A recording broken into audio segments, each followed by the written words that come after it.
It's 7 p.m. Wait, what was the suspense? Well, I can't tell we're What was live. the I didn't say the suspense? thing that Come on. said we're live. We're professionals. Okay, so obviously we're starting the show Start off over, with an untruth. Start over. It's Saturday night at 7 p.m. and this is Saturday Night Live with Zach and Ray. And I saw something in here from Matthew Kogan who said, "Good evening. Let's have some fun." I want the world to know that we're the guys that put the FU in fun. So, Man. All right, welcome everyone. I'll be good now. We got a good show in store tonight, Pops. We've got a couple things that we're going to talk about. We had great news coming out this past week. All sorts of states' attorneys generals taking action. I have an update for you, actually, that I didn't get to share with you yesterday because I wasn't a part of yesterday's show. You're going to enlighten us. We've got the 5 things that you should know before you go in to buy a car deal that make you stand out. What was the exact? Car dealers hate when buyers know these 5 things. Yeah, but what was the big? Why do you? Why? I'm just curious. What is it? What was it? I compliment James on the clickbaity title. What was That's it not the title, man. Dad. The thumbnail. Okay, we're gonna start tonight's show with explaining what titles are and what thumbnails are. Yeah. All right. Okay. Dad. Yeah. These are thumbnails. Okay, show me the thumbnail. Like the car care nut. When he goes live later, that's his thumbnail. Okay, this is the title. Okay, that's a good thumbnail. Number 1. What is the number 1 thing that car dealers hate to see when a consumer knows it? Hate to see? That gets them quivering in their boots. Well, nothing really gets the car dealers quivering in their boots because they've seen it all and they've heard it all. But one of the things that they don't like is, they don't want you to know about their under the line profits. In the olden days, pre-COVID, 2019 and earlier, it was pretty easy to get a car dealer. And even today, it should be relatively easy, but most car dealers won't do it. It was pretty easy to get a car dealer to share an invoice with you and then show you what the invoice amount was and say to you, let's pretend you're an investor in the company. Yeah. As an investor in the company, what do you think would be a fair return on your investment on this $56,000 cost truck? And just, write that on there for me so I know what that is. But below the line, below that $56,000 cost on the invoice, there are things like holdback, advertising assistance, floor plan assistance. Even I'm assuming Acura still pays the dealers for putting a full tank of gas in the car. That's probably $75 per car these days. So that's all money that adds up. There could be on a $56,000 vehicle between holdback and floor plan assistance and advertising assistance, there could be $2,600 in additional profit above and beyond the probably the $5,000 profit or $3,500 profit built into the car. So number 1 on our list, yes, of things that an educated buyer comes in with, knowing all the lingo you just mentioned: holdback, floor plan, advertising assistance. Yeah, you know what those words are. You're able to drop them effectively. That's like, okay, what dealership do you work for? Well, I used to work at Gotcha Motors. Yeah. All right, let's run through these top 5 because actually we've got a lot of things I want to run through. Okay. Number 2. How about buy rate? Yeah. Buy rate when you're in the F&I office. Now, you have to realize that if you're arranging your financing through a dealership, that's what's known as indirect lending. You're not going directly to the bank to arrange your loan. The dealer is arranging it for you. So the dealer gets the approval and the bank gives the dealership the rate that they're going to charge the dealership for the money that they're lending. The dealership can then mark that rate up. So we have the buy rate that the dealership pays as the indirect lender, and they can mark that up. That's called the sell rate. So you want to know what the buy rate is. Doesn't mean they have to share it with you. Doesn't mean they will share it with you. But if you mention it, you'll sound like a more savvy buyer. Absolutely. Plus, you can probably get some points taken off a loan if it's not given to you at buy rate. Yeah, well, the dealer doesn't have to because it's an indirect loan. And they're the ones that are allowed to reap the extra profit. All right. Number 3 on our list, Pops. How about invoice itself? Yeah. Today, dealers today most dealers probably wouldn't share the invoice You with got it right here from Sean Pops. I tried to get an invoice with GM, and they fought back and forth. Yeah. Yeah, and truth be told, they shouldn't be afraid to share the invoice with you, because all they have to do is look at you and go, take a look outside on the lot. There's no cars out there. I'll be more than happy to share with you what we paid for the car, but we're not selling it to you for anywhere near that. Yeah. There are market adjustments and everything else today. So if you're able to get it for MSRP, it doesn't matter what the invoice was. What impacts the selling price is what the market conditions are, or the level of inventory conditions that there Yeah. are. And in today's world, I mean, I wouldn't be afraid to show it to a customer. I just say, unfortunately, you can't buy it for that. Absolutely. Okay, but talking about the invoice, getting your hands on the invoice, Yes. that's tactful and something that you Yes. should do. Yes. Number 4. Well, to understand the cost of the finance and insurance products, for instance, like the extended warranty in most dealerships, that's marked up to 300%. So if it costs them $1,500, they might be asking you $39.95 for it. Gap insurance might cost them $300. They might be selling it for $795. Yep. Tire and wheel might cost them $500. They're selling it for $1,500. You have to realize that there's a huge profit margin in those F&I products, and that each and every one of them has a specific selling price. And if you're interested in any of them when they're being presented to you, ask what the selling price is for each specific item, and then work on a discount for each one of those items. Now, I'm not trying to suggest that the finance department isn't entitled to make a profit when they sell them to you. It's just the amount of the profit that they're entitled to. Be ready to negotiate, have a frame of reference, all that fun stuff. Yes. And All my right. favorite one, my absolute favorite one, is window etch is worthless. I was talking to a guy the other day. Yeah. He's big in the industry. Yeah, is he big on window etch? He said it costs $7.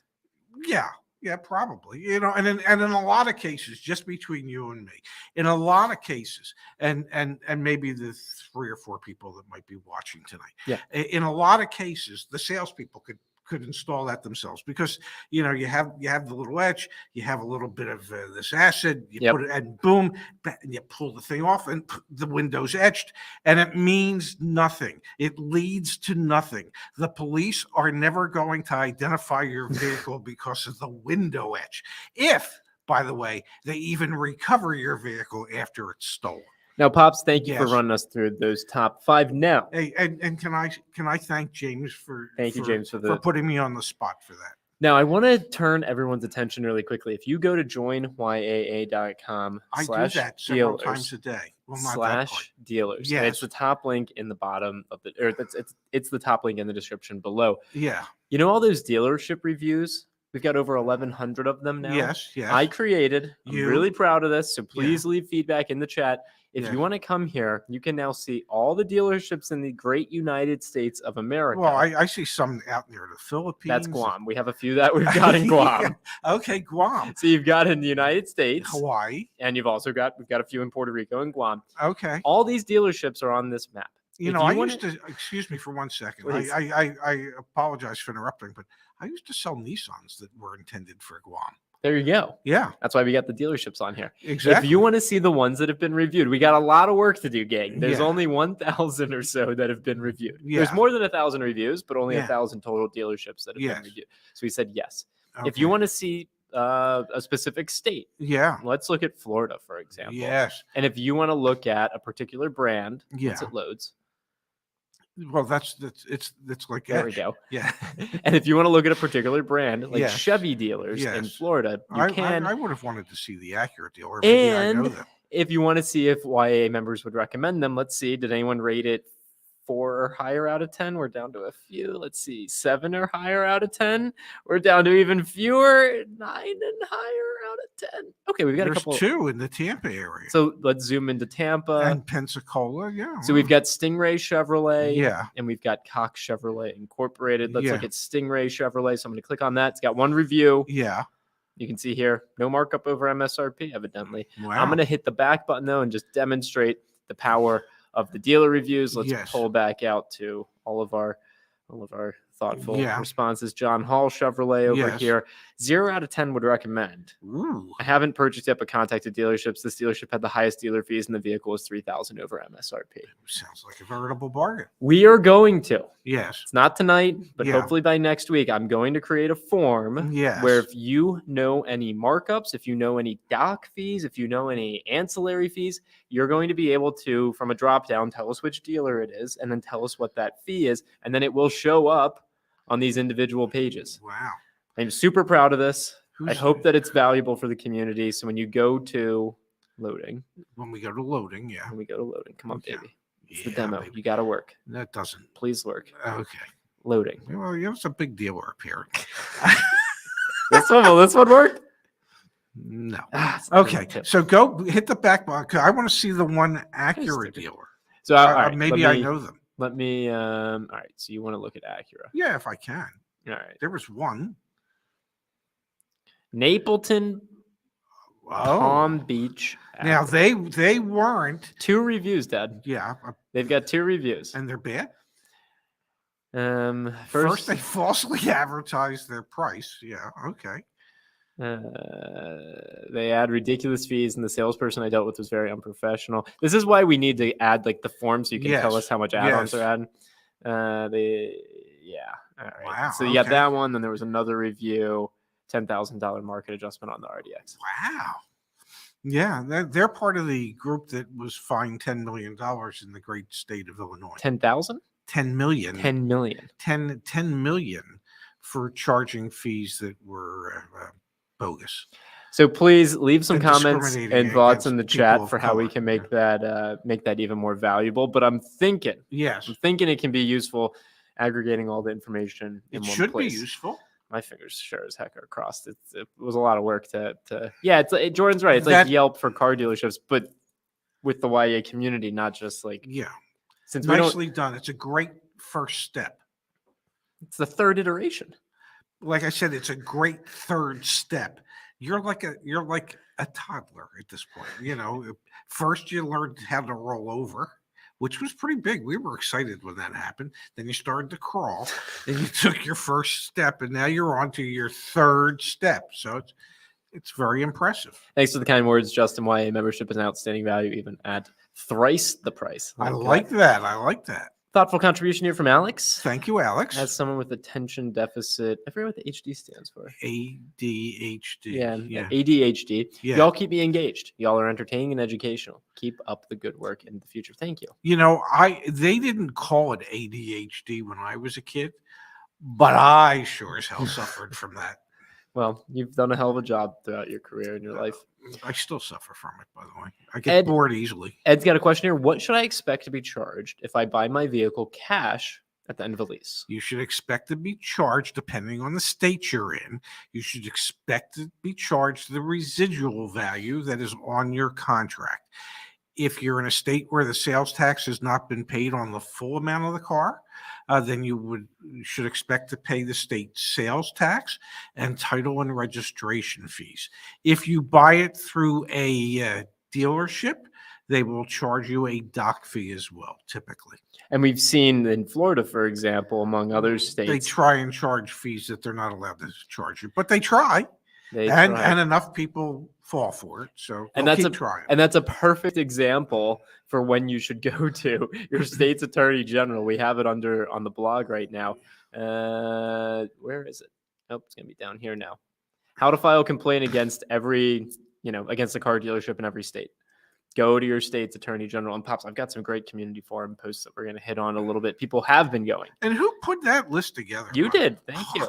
Obviously, you can teach old people, myself, new tricks. Here you go from Terry. Hi, have you discussed programs that are offered through stores like Costco? What's your take on those in this current market? They're not really going to save you. They're not going to really save you anything. Here's the deal. The Costco buying program, the dealer has to pay Costco to be able to participate in that program. It's really an added expense for the dealership. But allegedly, those dealers have agreed to some type of specialized pricing where it might only be, MSRP plus half of their market adjustment or whatever it is. But when there's a shortage of cars, as there is now, even Costco's not getting you a bargain. Nick T, he's saying dealers seem to be in total control right now due to the shortages. Are we starting to see a little weakening on the used car side? Is that what we've been seeing over the past few weeks? Like a little less of a seller's market because of what's happening on the used car side? And what I'm alluding to here is we've seen wholesale costs decline, wholesale depreciation. We have seen wholesale prices drop.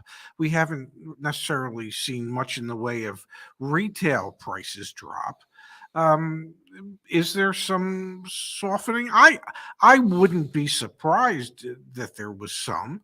There doesn't seem to be any real softening on the new car side, but my hope would be that there's some softening on the used car side where people are finally just voting with their pocketbooks and their wallets and just saying, no, I'm not going to pay these prices, and walk away and stay away and not buy a vehicle. And the greatest leverage a consumer has is that 2-letter word no.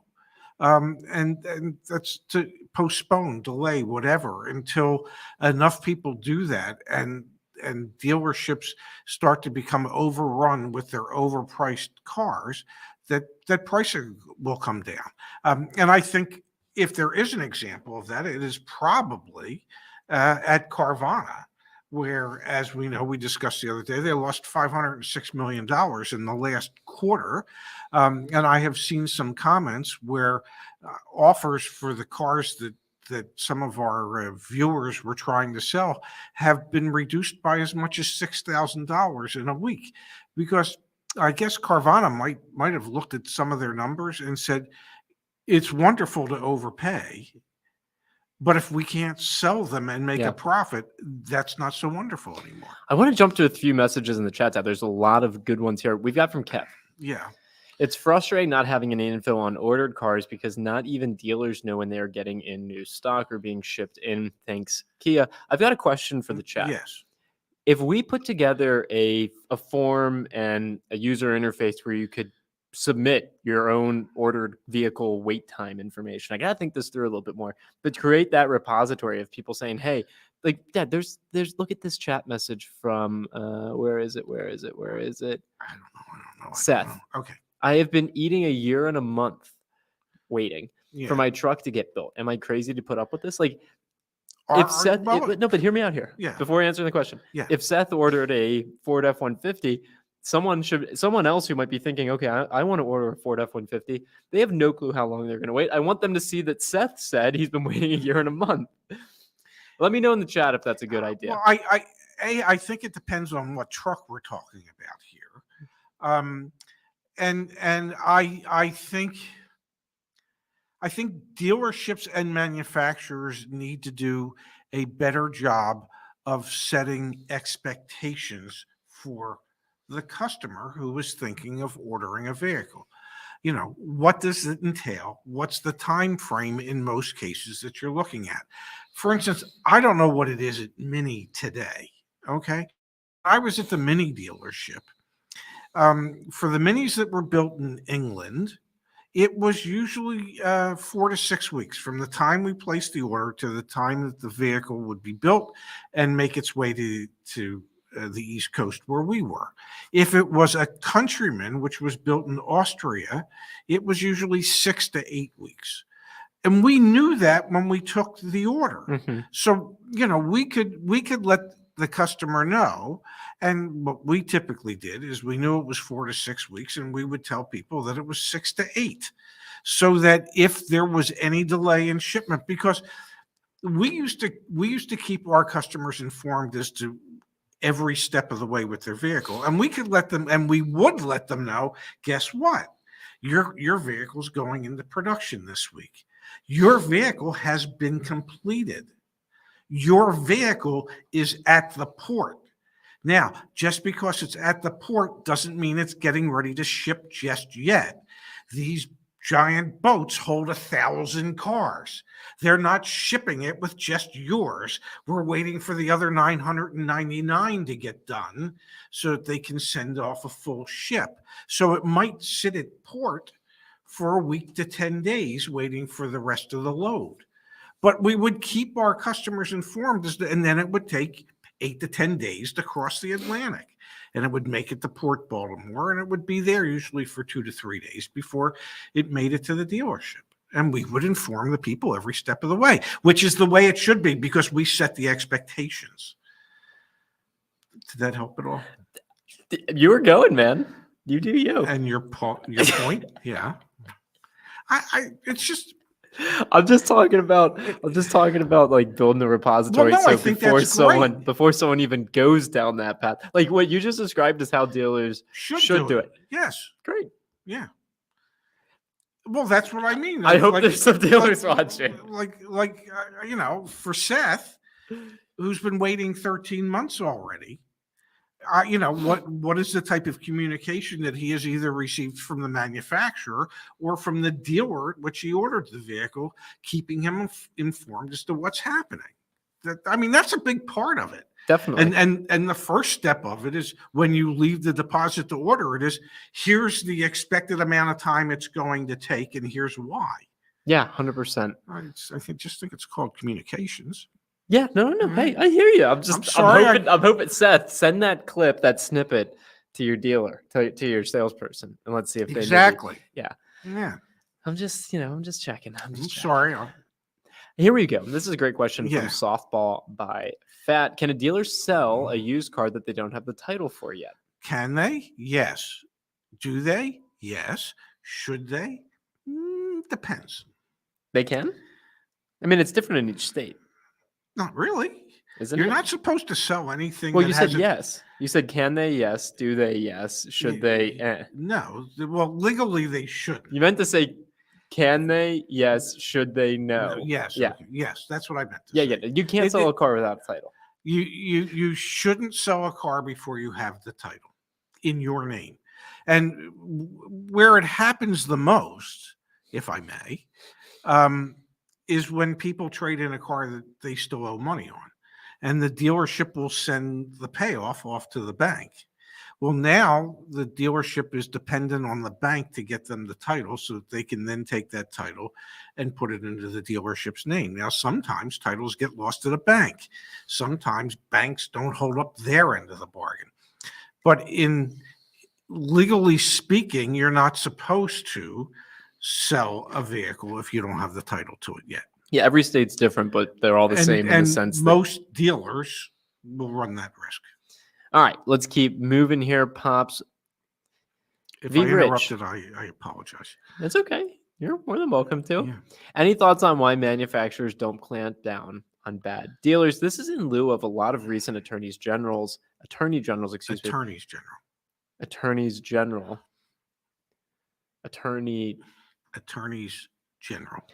going after dealerships. Why aren't the manufacturers doing things? So, for example, with Coons, with Napleton, with the Arizona Nissan dealers, ABC Nissan, I forget what the other one was. Why aren't the manufacturers saying, "Hey, this is against our practices. We don't condone this. You're being punished." Well, they do say that.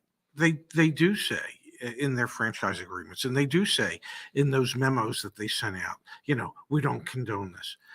We're also not going to stop it, but we don't condone it. It's corporate politics is all it is. You say one thing, you do something else. They would prefer that the dealers don't do things that they shouldn't do.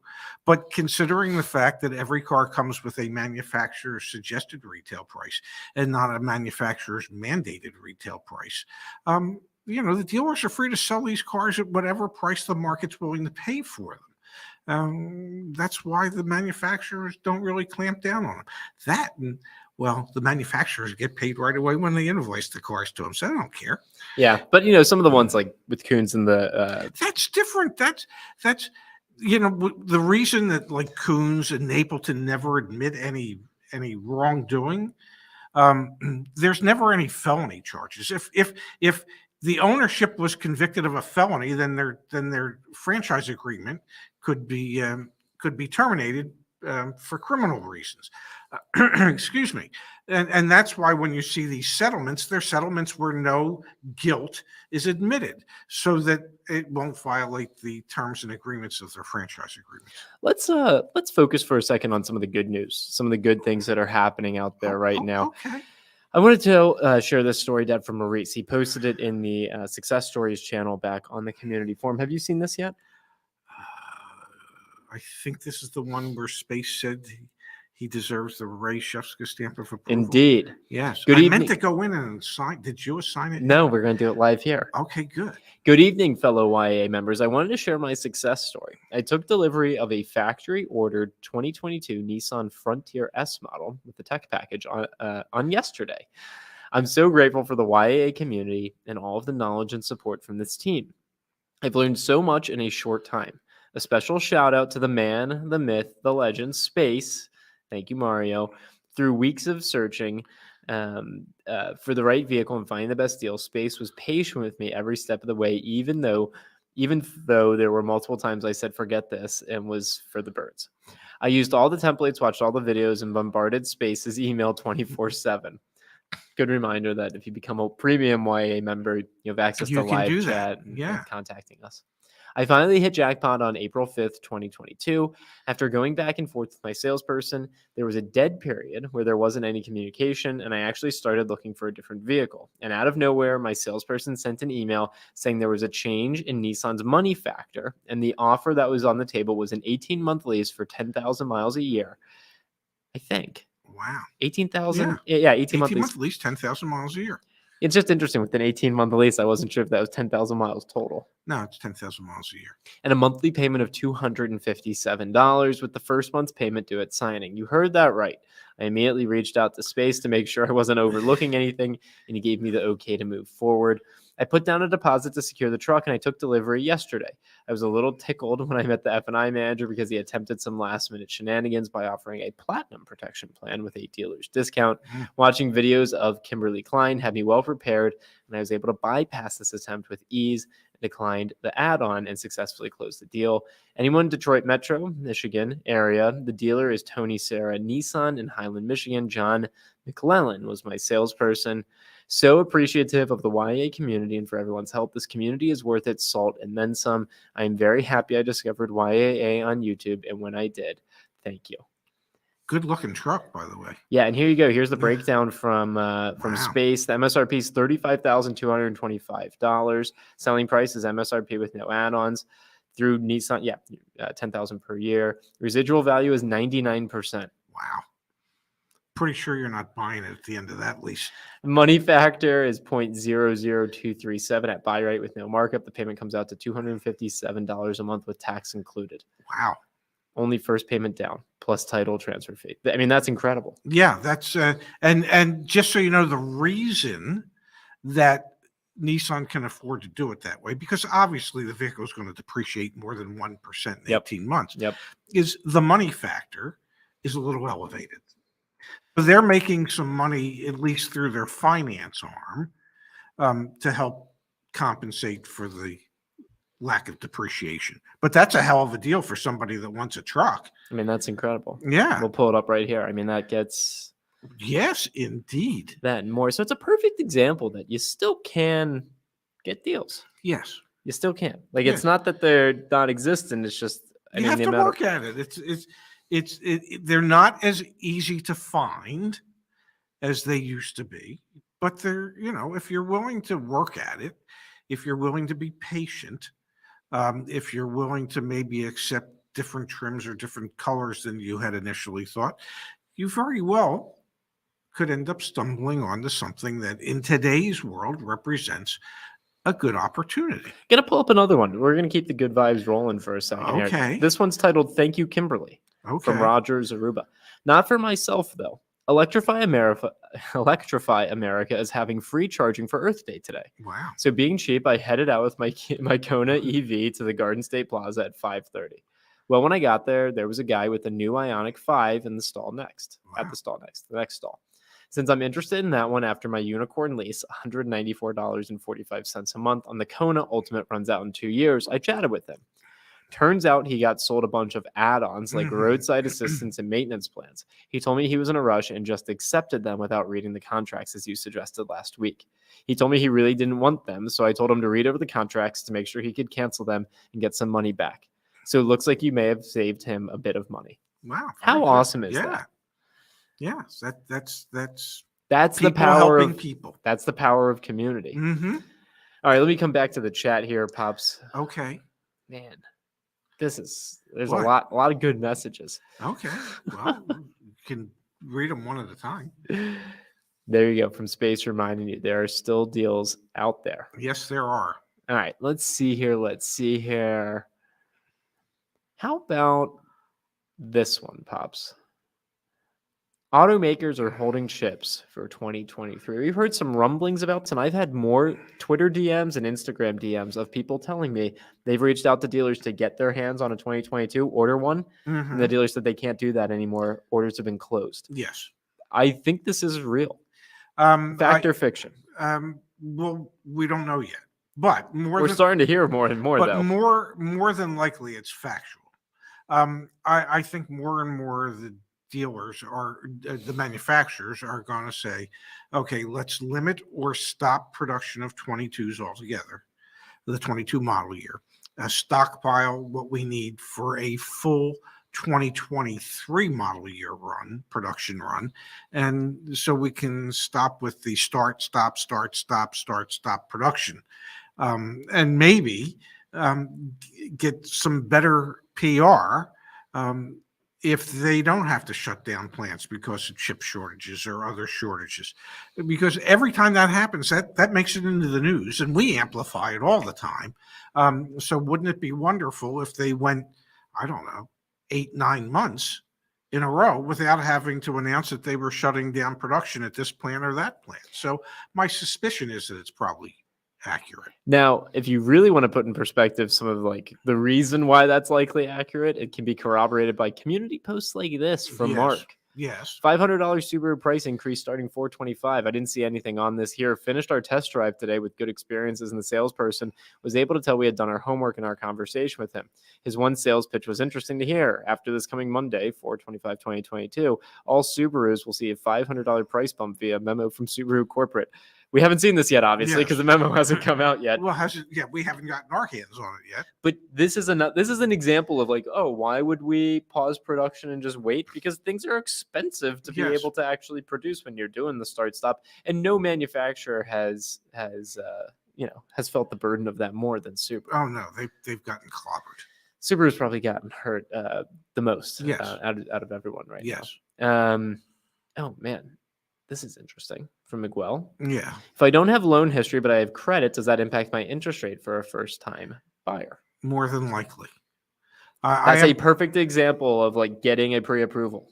Yes. Go to a credit union. Yes. Go to a credit union. Why have we not put together a directory of credit unions? Um, Would that be helpful if this, like I showed it earlier on the show, if we built this page, so resources, the dealer reviews, now is just a map of all the dealerships that you can filter through. yes.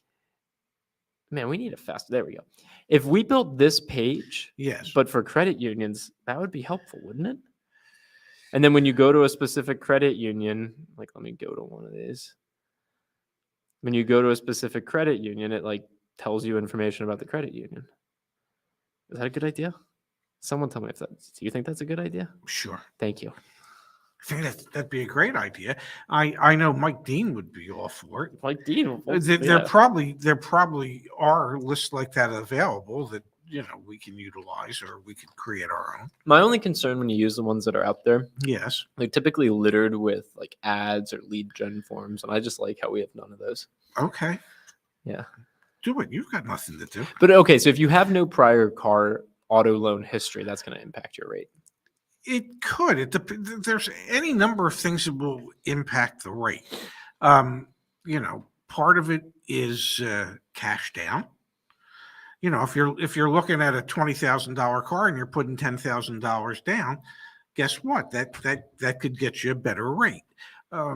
If you're realistic in the amount of money that you're looking to finance or to borrow, that would help as well. So, but yes, if you have limited credit or no real credit history, then yeah, that would be that could be an issue. Mike Dean, who is our credit union Union advocate, yes. feel free to see his posts back on the YAA community. He says that might be difficult as many credit unions aren't open to the general public. I'd be glad to help advise on putting that together, though. Would be really interesting, even the ones that aren't open to the Yeah. public. Like, here are the requirements to become a member of this credit union. Like, I don't know. I mean, there's probably a website that does. I hope there's a don't know. website that aggregates that. That'd be, it'd be cool What? if we could build it. I don't know if we could build it. Like you put in certain criteria that you meet, and then it tells you which credit unions you qualify for. Yes. Like, hey, here I work for this type of employer, or I live in this zip code. Like things like that, I think could be pretty interesting. Yes. Anyway, food for thought. It's Modelo time. Well, more of a Dos Equis guy. Yeah. Honestly. Yeah, I hear you. Here you go from Sean Pops. This is a good question. Why are lease prices drastically different for different brands with basically the same MSRP? You hit on this a second ago with the Nissan. It's got something to do with money factors. And also probably the residual values. The residual values. And in a lot of cases, for instance, I've represented the Mercedes brand, the BMW brand, and the Audi brand. And BMW and Mercedes used to be really, really big into leasing. I mean, over 50% of the deals were leases. And the reason for that is Mercedes and BMW truly put money into supporting their lease programs. What we call subvented rates, where they would artificially lower money factors or artificially pump up the residual values so that there'd be less depreciation and less interest charges, so that they could offer a cheaper lease payment. My Audi rep used to say to me, here's the deal. We're not interested in being the price leader when it comes to leasing. That was a corporate decision. They were going to let the chips fall where they may. They weren't supporting the programs the same way other manufacturers were. So that's why if you have two different brands and both cars are approximately $40,000, one might lease for $75 or $100 less per month than the other, simply because of the amount of support from the manufacturer to move that metal. And it's interesting. I think it was a Bloomberg article that talked about how the captive leasing arms of the manufacturers are essentially just hedge funds. Like they just that's what they are, is like essentially they're just managing money and trying to do it in the most effective way possible. Yes. And so obviously at BMW and Mercedes-Benz, they had figured out some sort of code. They cracked the code a little bit and figured out what worked. Well, they figured out how to make their expensive cars more affordable to more people who otherwise would not be able to buy those cars or lease those cars. All right, I want to turn our attention here, Pops, to France Voss. Thank you for the thoughtful contribution. Thank you very much. Just started following you guys and got hooked. Good. Is there anything suspicious when a dealership doesn't ask for a down payment for a custom order? Is there anything suspicious? Well, from my perspective, as a customer, I would want them to have some of my money stipulated that it is refundable in case anything happens to the vehicle or it isn't built the way it was supposed to be built, because money helps bind the transaction. The best thing is getting the signed buyer's order. Getting a signed buyer's order and putting money on it. Money commits one party and one party only. That's the dealer. Okay. As the customer, you are not as committed as the dealer is. You have shown your intentions, but you are not committed. But if a dealer takes money on a certain vehicle, that's a commitment that they will not sell it. So if a dealer says to you, yeah, go ahead, we'll put your name on this. No, we don't need any money. Well, that means they're not committed to necessarily holding it for you. Money cements that. Yeah, definitely. If you can put money down, but also get the sign. Oh, absolutely. Get something signed. And get a signed agreement as to what the pricing is going to be. Exactly. Yeah, exactly. Hammer all that out when you're Negotiating. Yeah. Yes. Here you go from Todd. Yeah. I bought out my lease through Toyota Financial Services for the $29,000 residual and flipped it. Still not as good as if I had bought the Tacoma up front, but I really can't complain. Ended up selling it for $41,000. Okay. So Todd, that would indicate to me that you made about $12,000. Now, I'm going to assume for a moment that Todd leased that for 36 months. I don't have a calculator in front of me, but if you were to divide 12,000 by 36, $300 a month. is that what that is? Yeah. So no, it can't be. Wait. We'll do it all together. Give me a Okay. second. Go to a calculator. Hang tight. We're hang tight, everybody. So we're doing 12,000. Divided by 36. All right. What's your guess? I don't know. Just do it. I was close. $333 a month. That was close, So, Pops. in essence, Just- what Todd did is he reduced his monthly expenditure for his lease by $333 a month. Now, I don't know what his lease payment Might not have was, even but it been. might not have even been that high. Or let's just say it was $350. So in essence, it cost him $17 a month, or whatever that difference is. That's what it ended up costing him to lease that vehicle, because he was in a position to reap that $12,000 in profit. It doesn't happen often, ladies and gentlemen. Dirt BV says dealers are able to add a review on your site that is inaccurate. There are at least 2 that I know that are glowing reviews with no MSRP, but when I called, they range from 7,500 to 15,000. So first and foremost, if you see any of these, Yeah. please either direct message me on the community forum or email me directly, zach@joinyaa.com.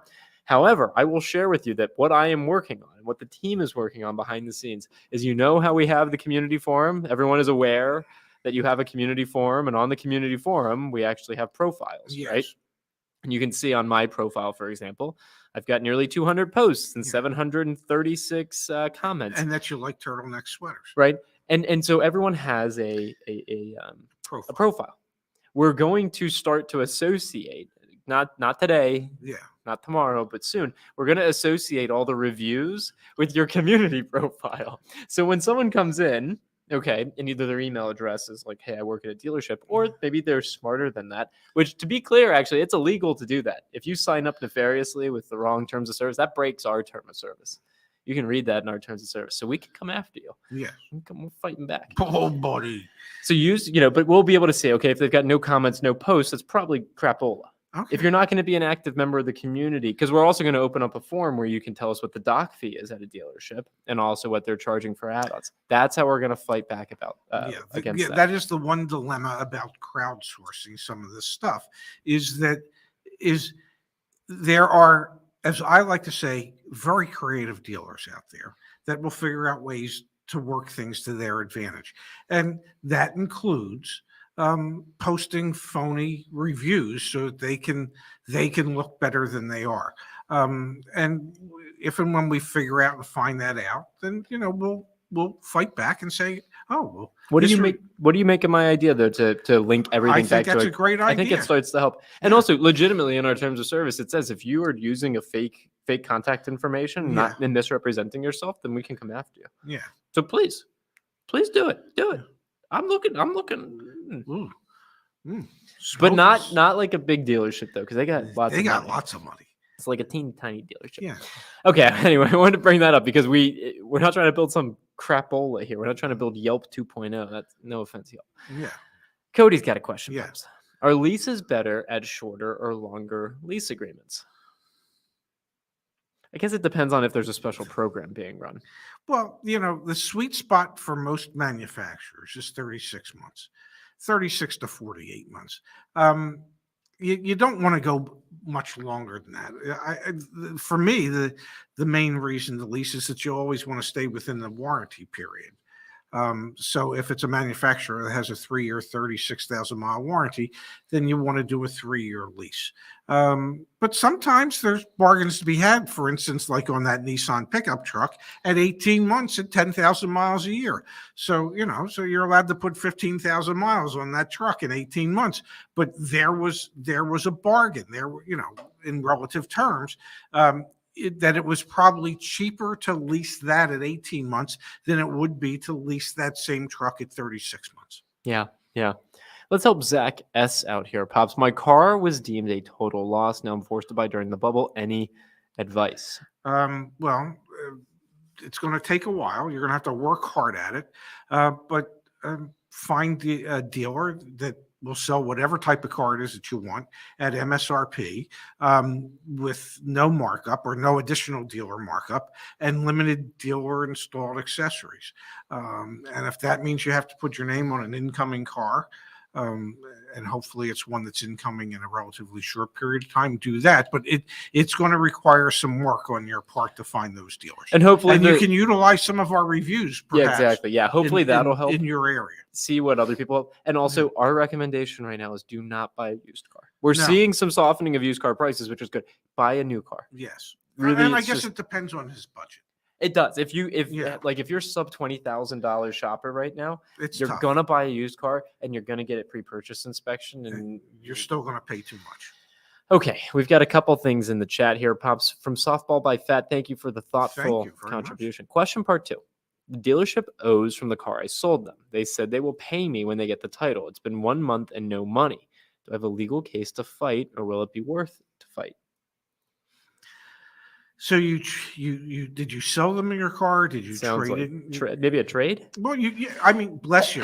You can trade in a car. Bless you. You can trade in a car, and if you have equity, if the car is worth more than what is still owed on it, you can create what I used to call is 2 payoffs. One to the bank, and then the second payoff was to the customer for either some or all of their equity.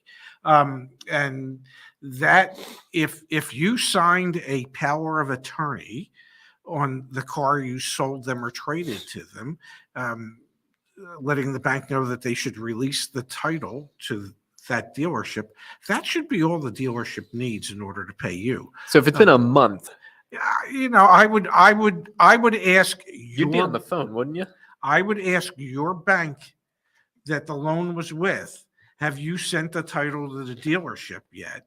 And if you have, when? And can you send me a copy of that? Because I was waiting on my equity from the car and I haven't gotten any, and the dealer says they're waiting on the title. So I wouldn't depend on the dealership to contact the bank on your behalf. You should be contacting the bank and asking them if A, they received the payoff, and B, they've sent the title to the dealer, and if they could share any proof of that with you. There you go. That makes a lot of sense.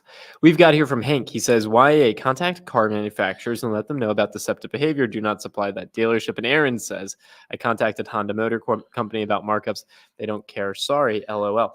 Now, here's my stance on this. Yes. Personally. Yes. You said it really well in one of our videos recently. You said there's safety in numbers and strength in numbers. Yes. I am naive enough to think that over the next couple months, if we can really build out this piece, right, and get people to be submitting in the right information, we tie it all to the dealership. It's not, it's tied back to the community member. It's not BS. That we'll be able to weed out the good and the bad here, and we'll be able to get some press around it. YA is an advocacy. I mean, I've been in the ears of a lot of reporters and journalists saying, hey, this is what our community is working on. Dad, I didn't even tell you. I had conversations with the Maryland State Attorney General's office on Friday. Oh, really? Yeah. I'm trying to get a representative. No, I'm trying to get the state AG, Brian Frosch. I want him on the show. Brian E. Frosch. I want to get him on. I want to boost the credibility of our community. That would be great. Because the thing is, there's so many forums out there. There's different websites. I don't know anyone who's been doing this stuff for 2+ years and is going to continue to do it for the next 2+ years. And every single day, our faces our lives are tied to this. If anyone thinks for a moment that we're just going to walk away from it or we're going to, sell out or something, we won't. We can't. Like, our lives are tied to this. I want to give it a shot. So you know what? To Aaron saying, "Hey, I called Honda and they laughed at me." Yeah, because you're one person. I get laughed at in meetings too, and I want to do stuff because we're just a small company. Yeah. But you know what? Damn it! Over the next couple months, we're gonna build the tools. We're gonna build the infrastructure. If the community shares the information, if we can weed out the bad actors, I think we got a chance. No, I think it would be wonderful to get, if you can't get the Attorney General himself, and to get somebody from their Consumer Affairs Division or Consumer Protection Division, so that we could talk to them and ask questions. And Let's elevate our show. Let's get Mr. Raul from Illinois. Let's get him on the show. The Attorney General. Kwame. Let's elevate this platform and get some more exposure for it, and really tell people, hey, we're fed up. We're not going to put up with this anymore. And I like this idea from VinCommando. Link the dealership reviews to the car search, to the vehicle reports. Mm-hmm. Yeah, 100%. Yeah, when you're searching for a car on our website, you should be able to see what their reviews are. Here's what our members have found when they've dealt with this particular dealership. So, okay, I'm going on my soapbox for just one more second. Okay. So this is where I want to end up, is when someone's on the car search, Deb. Yes. You know how we have the out the door price right now? Yes. And it's not bad, but it's not right. I don't know why none of the photos. There we go. We got some photos loaded. Like, it takes a while to load. Oh my, what's going on here? We just got some wheels. All right, let me just go new. When you're on this out the door price. Yeah. And you know what? I want to go back. I want to change my zip code so you don't give me a hard time. How would I give you a hard time? I know why. So when you're on the out the door price, yeah, this is not right. It's not. Because you know what? What? The dealership's going to add on whatever their actual dock fee is. It might be $500. Well, if this is a Maryland dealer, I hear you, but it might be. They might charge less. They might. Yeah, I don't know. I doubt it. That would charge More less. They're going to charge max. More importantly, yeah. What's the market adjustment on this car, and what are the other add-ons they add? We're going for it. We're just gonna go for it. I'm working on with Space. He's helping me. He put together the list of all the different accessories that people are getting hit with. They're all right here, and we've broken them out into categories. Wow. We're gonna create a form where people can tell us which dealership is charging what for wheel locks, and then you know what we're gonna do? No. Right here, if it's that dealership, we're going to tell you that they typically charge this much for wheel locks. And how do we know that? We know that because we can link back to Robin F. told us that. And is Robin F. a real human being? Well, probably, because she has a couple posts on the community forum. We're effing going for it. Okay. Wow. You're emotional tonight. I am. Yeah. I just want to fight back, man. Okay. You know, the stamina of youth. You busy later? You gonna help me? I'll help you as much as I can. I got to pack. I got to move on Monday. Beachside's got a question for you, Pops. Yes. I went to a Nissan dealership and the truck cost $40,000 MSRP, and to the left, it had a separate sticker. That said the dealer cost is $45,000. I asked and was told that your car will be worth $5,000 more. Is this legal? Whose car is going to be worth $5,000 more? Maybe after you buy it, it'll be worth $5,000 more. Is that legal? Yeah, they can mark it up whatever they want. It's called a market adjustment. But that's called a dealer addendum sticker. A dealer addendum sticker with a market adjustment of $5,000 because of the shortage of automobiles. Yes, that's perfectly legal. Dealers are free to sell at whatever the market is willing to pay. When you were able to buy cars below invoice, and in many cases below MSRP and below invoice, people didn't complain then, because the dealer is free to sell at whatever the market is willing to pay.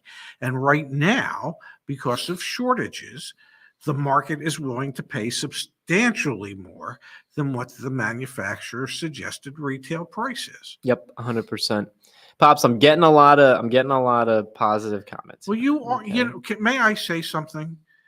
Zach is awesome every day, ladies and gentlemen. But it's not just today. And Eric's saying, filtering as much real data as possible. Yes. if you haven't seen it, which I can't imagine many people did, but like one of the updates that I'm very proud of the team. Car, we shipped this out just this morning, and you haven't even seen this, Pops. But now, when you go to the car dealer reviews to add a car deal, Yes. it used to be that you would just put in free text, the dealership name. Yeah. Well, that meant we couldn't standardize the data. So now you put in the zip code where the Yeah. dealership was. Yes. What's your zip code down the shore? 08406. 08406. Yes. And then when you put that in, Yeah. it prompts you with this dealership name, which then tells you all the dealerships within a 10-mile radius of you. Wow. So that's how we can now That's really cool. Thank you. So that's how we now standardize that. When you get to the year, make, model, before it was year, drop down, got it. Yeah. Make, Yeah. drop down, got it. But then model was free text. So what did we do? Now we made it Wow. a drop down that's dynamic based on if you choose whatever you choose here. So that's called a dynamic drop down box. Yeah, nicely done. Wow. This is how the next thing we're going to do is add. DDB. You're a web guy. Next thing we're going to do is add questions like, what was the doc fee? How much did they charge for these add-ons? Like, I couldn't get it all done this morning, but the team and I were working hard so that way we can actually standardize the information that we're capturing. That's pretty cool, man. No, that's better than that. That's more than just pretty cool. That's damn innovative. All right, I want your take on this comment from Justin, Pops. Who? Do you think these dealer tactics will come back to bite them if/when the pendulum swings back? I don't think it will because the general public seems to have a short memory. There will be a small percentage of people who will realize that they were taken advantage of, and they will not do business with those dealers again. The vast majority of people are forgetful, won't carry that grudge with them. Yep. And will probably go back and reward those who did them wrong in the first place. But here you go, Pops. From Freddie Famble right here. I'm working with Manny in Long Island right now. Manny is at Hyundai 112, where Yes, he Justin is. on our team bought his Yes. Ioniq 5 at Yes. MSRP. That's a good example. If you're doing things right, that should prosper. Yes. Tellin, I work as a compliance officer at a medium-sized auto group. I have to balance these issues every day. Wow. Thanks for being here with us. Well, you know what? There shouldn't be issues to have to balance. There should just be a decision that's made. Either we're going to do things the right way, in the straight and narrow, or we're gonna hunt for every gray area, every nook and cranny of badness that we can possibly find. If it were me, a lot less to remember if you just stay on the straight and narrow. 100% agree. And that's how you raised me. It's beautiful. Yeah. I love it. Look, Frank's in the house. Yes, Frank's here. Frank, hey guys, Frank at East Hills Jeep in Long Island. Unfortunately, the only way to avoid markup right now is to factory order. We are getting down into a 3 to 4 day supply of new cars. It seems like chips aren't the issue anymore. It's more or less the shipping issue. That's super interesting. And then I want to pull up here, Dad, from Trinolucius P or Trinoculus P. I'd like to know if the extended warranty sold by YAA extends past the manufacturer's warranty or redundantly overlaps it. It redundantly overlaps it. Yeah. So if you're going to buy an extended warranty, most of them. If you're going to buy it before the factory warranty runs out, it redundantly overlaps it. Yes, indeed. And if you want to set up a meeting with Miss Kimberly Klein or Candace on our team, just go to joinyaa.com, go to extended warranty, and you can set up a time right there. Okay. Ooh, you okay there? I put a lot of energy into that. You have been the passionate one today. I worked all morning to get this up for tonight. Well, it worked. Thank you. Okay. I mean, it probably needs more testing, but it's working. Yeah, no, you've done a tremendous job. It would be a tremendous tool for consumers out there, for people out there. Thank you. Thank you. Yes, N7 is 100% right. It is extended service contract. It's not a warranty. You're 100% right. Colloquially called an extended warranty. So, yeah. But yes, it is a vehicle service contract. Yes. Here we go from Jordan. How's YA going to sort out when one person has a good experience at a dealership and one person has a negative experience? It's going to have both. Maybe we start to ask for things like salesperson name. I'm not sure. Yeah. But I wouldn't suspect that every review for every dealership is going to be, for that one dealership that got a glowing review, that every review that follows is going to be equally as glowing. Completely agree. Completely agree. We've got here Pops from Matthew. He says we did put the FU in fun tonight. See, I told you, we're the FU guys. Thank you, Matthew. And how about we leave with this? Our friend, Yeah. Car Care Nut. Yeah, he goes on right about now. So head on over to his channel. Let him know Yes. why AA sent you. I've been thinking about it, Pops. I want to go to Chicago. I want to check out his shop. Let's do a little trip. Let's do a little drive. Little drive? It's like a what? A one-dayer? It's a long drive to Chicago. From here, Just a one-dayer. it's a one-dayer if we're flying. Get that private jet. No, Okay. we can't afford that. Well, I guess we're driving. Yeah, we're driving. All right, man. Let's call it a Whose car we using? Laura's. Oh No, my god, we're not using her. my eyes itch, man. Oh my God, you'll be okay. All right, can you hit the button? Okay, everybody, thank you for being here. This was a lovely Saturday evening, and we'll be back Monday on the Ray and Zach channel with more news that you can use from YAA, and that's every day, Monday through Friday, from noon. You see how it goes yellow when you? At every noon. day at noon. That's noon, You are Monday so through good at Friday. this. Um, Can I tell noon you Eastern, something? Can I tell you something in 9 front of Pacific. everyone? Yeah. So we sit here every day. Yeah. My dad has a hair sticking out of his nose, and I have wanted to just grab the son of a gun. Yeah, that one. Did you get it? No. I have tweezers in my bag. You want me to get it? Yeah. Let's do it. We're not doing it live. Why not? No. People don't need to watch that. Jesus, well, thank you for saying that. I need to get my hair. I want to grow my hair out or something. Things And have it's- devolved. We are and- not offended if you leave yeah. at this point. And it's just kind of like sticking up. And so I don't know if I have to get goop for it or something until it gets long enough. I don't It's know if fuzzy. goop is the appropriate word for what you're describing. Well, whatever. Okay. Anyway, well, Let me try one time. no, just we'll see you back here. We'll see you on the Ray and Zach channel for news that you can use on Monday at noon Eastern, 9 Pacific. Thank you all for putting up with us on a Saturday night. Good night, everyone. God, that was funny.